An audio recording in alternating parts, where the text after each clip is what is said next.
For more on this Treasury pick and the impact on the markets, let's bring in Mike Wilson, Chief U.S. Equities Strategist at Morgan Stanley. Mike, always great to speak with you.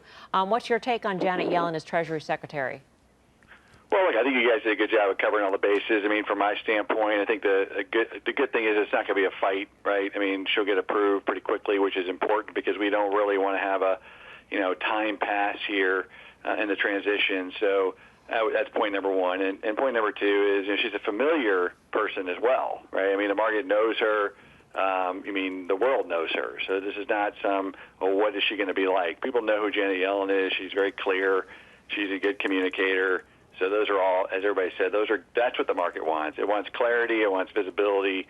Somebody who's going to be on the team to kind of, help things move forward. All right. I want to get to your market call, which you published recently. I mean, shorter term, you're looking for a pullback. Longer term, you're bullish, though. And I'm wondering if, knowing that Janet Yellen will be the Treasury Secretary, or will likely be the Treasury Secretary, does that make you more bullish? Does it make you more optimistic that stimulus will be bigger, will be more helpful to the markets, will be more helpful to consumers? I wouldn't say it'll be bigger or better, but I do think it relieves any kind of anxiety that things will get hung up. Our call is that we still do think we need a little stimulus in the first quarter. We think we'll get it once we get to the new government installed and get through this lame duck period. Maybe it requires some market pressure. But look, our call on the market has been pretty clear. I think the index is not really where the action is, right? The market opportunity is beneath the index level, and that's a theme we've been espousing all year. And that does require an economy, by the way, to continue to improve, okay? I think the Janet Yellen pick is supportive to that idea. I think in the near term, we have to get through some things that have nothing to do with this appointment, and the market may need to, kind of deal with that in the next month or two, and maybe that creates some anxiety one more time. The market has one more twist up its sleeve. But the reality is that we're in a new bull market, we're in a new economic recovery, and you need to be skewing down the cap curve towards the more cyclical parts of the market, and that seems to be in gear pretty clearly here. Hey, Mike, when you look at your picks, it was just that where you left off. How much of that are you looking at through your picks through the prism of growth into value? And today, energy was the leader. Is that because of the vaccine, growth into value, or did people think that Biden was going to be terrible on energy and now we're softening on that? Well, today is an interesting day of price action. The energy moves are always extreme when they get going because, there's a lot of shorts in the energy space. That sector trades like it's short. So I think that's why the move is so outsized. You look at the other cyclical sectors, materials and industrials, financials, they all participated quite nicely, small caps. And so to me, it's just a higher beta on energy because of that short base. So it looks extreme on the screen. It was the best performer, but I think it's performing in line with its natural beta, and then the short base is making it more extreme. I don't think anything specific today was telling me I need to buy energy more aggressively than, say, these other cyclical areas. Hey, Mike, it's Tim. But what has been moving aggressively are those things below the index you're talking about, whether it's transports, whether it's industrials, the GM story, the airlines, the recovery trade. Where do you jump in? Because I thought today's market action was very bullish, actually. And I'm curious where you are. No, I agree. And I think, you and I have been on a similar page for a while, which is, you need to force yourself to get away from the former leaders and look for the new opportunities. And it's exactly what it is. It's in these stocks that are more levered to an improving economy down the cap curve. So, once again, materials, industrials, energy could be in that bucket too. I like the consumer cyclical area. And also financials. Financials is the one that still is left behind, because rates haven't really moved yet.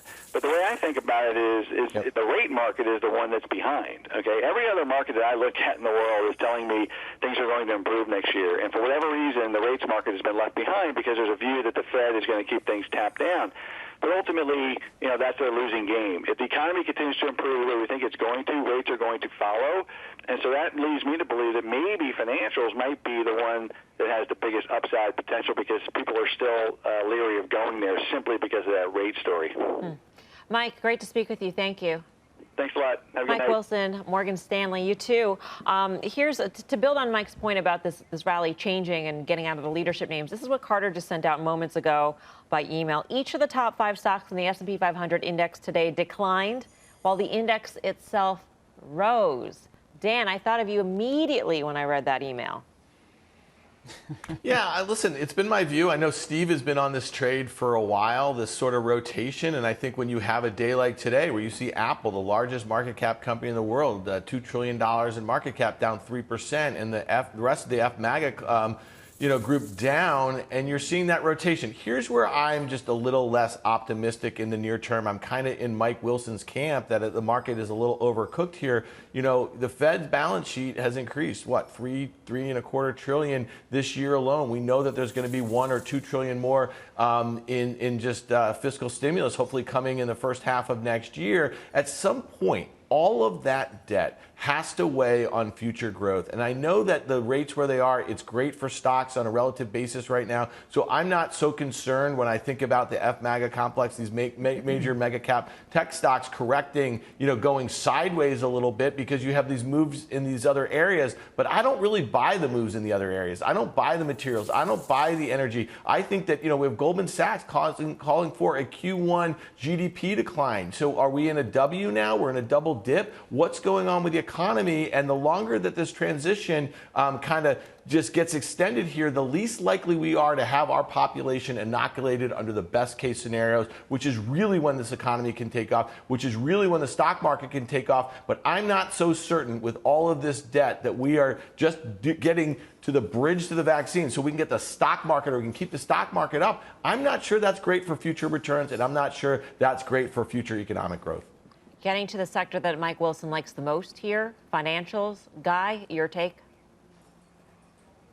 We've said for a while, when Citi was trading down at $41 and it was 59% of tangible book, I know we said that these were valuations that you didn't even see in the financial crisis, and the stocks were too cheap. And now you're starting to see the banks move to levels that make more sense. I still think you can see a rally in the banks, and I'm not some crazy bank bull, but you can get the Citi to 85% of tangible book, and it's probably a $58, $60 stock, and then you start to think about taking profits. And I think that's true with some of these other names as well. And my pushback with Dan would be, I understand what he's saying about the resource trade, but I do think there's still room in the resources. Freeport McMoran, names like that we have talked about, Cleveland Cliffs, they make sense. And these levered energy names, which I know Tim has talked about, look at the move in PSX over the last month and a half, and look at the move today.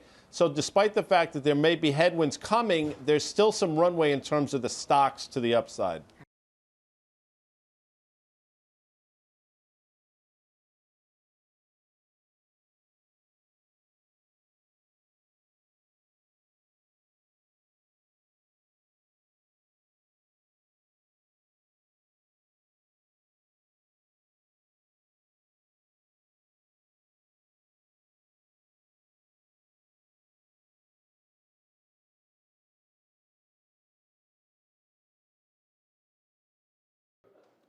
Shepard Smith here. Thanks for watching CNBC on YouTube.